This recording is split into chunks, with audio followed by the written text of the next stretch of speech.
Want to know how you can cover all your expenses, save plenty, invest plenty more, and still have enough to have fun? It all starts the moment you get paid. So here's 7 steps you need to take every payday to get the most out of your money. Good day to you folks. Money Jim here, your money pal. Payday. Ain't it a good feeling seeing all that dough land in your account? But if you're like most folks, it ain't long till it's all gone and you're scratching your head wondering where it all went. And there's one single reason for this.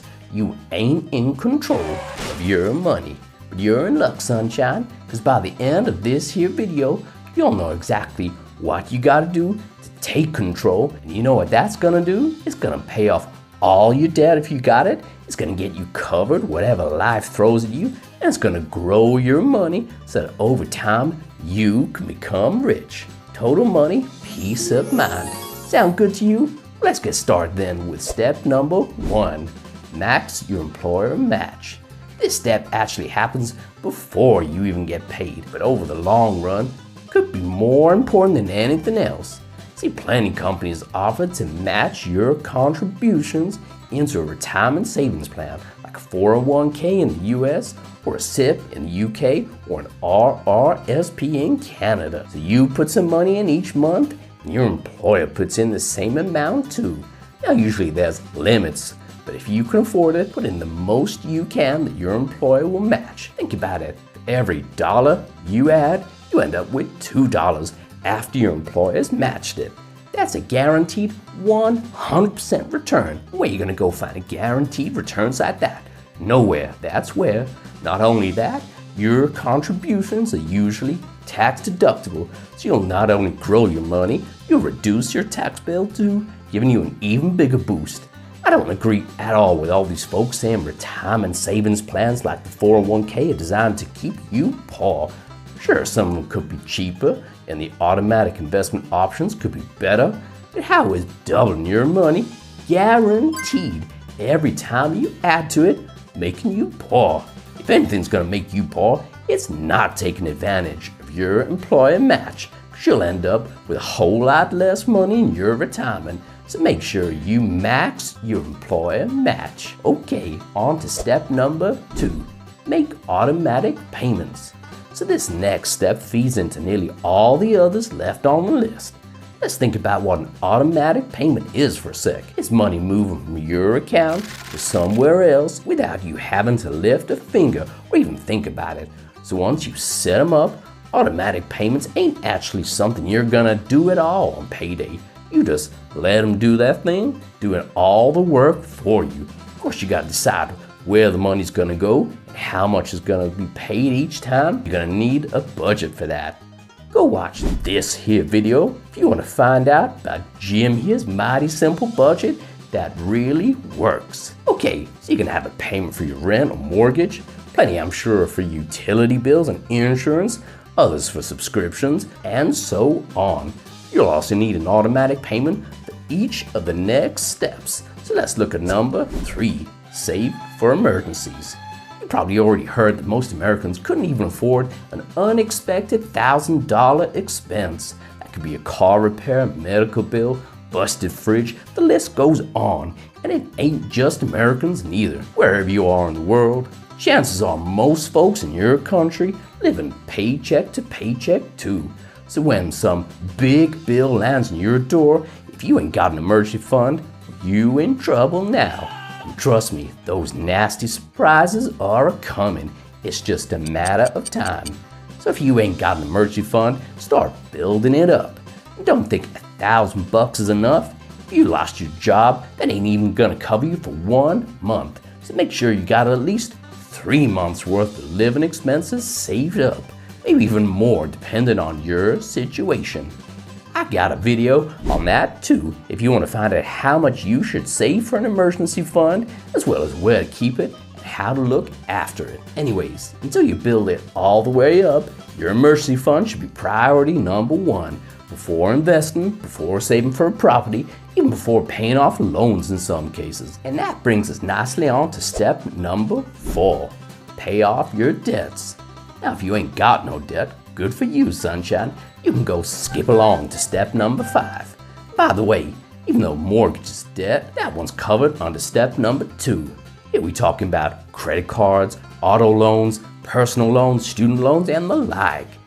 Now, if you got some high interest debt, which is a rule of thumb, is where you're paying 8% or more, which is almost certainly all your credit cards, that interest is going to be hurting your wallet real bad. So after you got 1 month of expenses saved up for step number 3, jump forward to this one, number 4, and start paying off that high interest debt as quick as you can. Once you've done that, go back to step number 3, so that emergency fund's built up to where you want it to be. And because of this point, you got no debt, and your emergency fund will stop you slipping back into debt. You can skip step number 4 from here on in and jump straight to number 5, invest. Whereas all the steps up to now have been about setting rock solid foundations for your money, time to start multiplying your money. Just don't go complicating things or chasing crazy high returns or try to outsmart the market, because the chances are you won't. Just keep it simple, like a total stock market ETF, for example. And just like with them other automatic payments, set up an amount each time you get paid that goes off to your broker and is auto-invested too in whatever investments you've chosen. By investing on autopilot each month, you won't be tempted to start tinkering or chasing after the latest hot trend or getting worried about market drops, which is when folks can make some real dumb decisions. Instead, you'll keep investing come rain or shine, and over time, your gains will start to go bananas as compound growth, that's growth on top of growth, really starts to kick in. Combined with all that money invested in your employer retirement plan too, you'll be setting yourself up one real nice looking future. Maybe even early retirement if that's what you want. I've seen plenty of videos on YouTube that stop at this point. You got your expenses paid, emergency fund built, debt's gone, and you're investing. But for me, there's still 2 real important steps. The first one of those is step number 6, save for the big stuff. Now, this could be anything. A new car, new kitchen, vacation, wedding, kids' college, the list goes on. And most of this stuff ain't gonna be covered by your monthly paycheck, so you're gonna have to save up for it. Now, if you're like most folks, you can't afford everything you want all at the same time. So you're just gonna have to decide what's most important and what you want first. Then figure out how much you can afford and are willing to set aside each payday after steps 1 to 5. Start saving. Then once you got enough for that, move on to the next thing you want to save for. Just don't go thinking you can cut corners and take money from anywhere in steps 1 to 5. If you give up any of your employer match, that's like throwing money down the drain. You sure can not pay your bills. Don't go dipping into your emergency fund. These ain't emergencies, so leave that alone. Don't even think about buying this stuff using credit cards or loans. If you can't afford to buy it now in cash, you'll just go make it even more expensive if you using debt. If you stop investing or sell some of your investments to buy the things you should be saving for, you're robbing yourself several times over, because for every dollar you don't invest now, you're reducing what you have in the future by $3, $5, $10, even $20, because you'll be robbing yourself of all the growth too. So take it from me, save up for that big stuff separate. And last but by no means least, step number 7, go have fun. For all this talk of saving and investing for your future, you're still gonna have a life now. Can't go through the next 30 or 40 years not having no fun at all, can you? That ain't living. So make sure you got some of your paycheck left over each month to go enjoy yourself. Even if you're working your butt off to pay down debt, a little treat every now and then ain't gonna do no harm and will help keep your spirits up. Again, just don't go dipping into any of the other steps to do it. So there you have it, 7 steps to take every time you get paid. Hope you liked the video. If you did, go hit those like and subscribe buttons down there. See you next time, sunshine.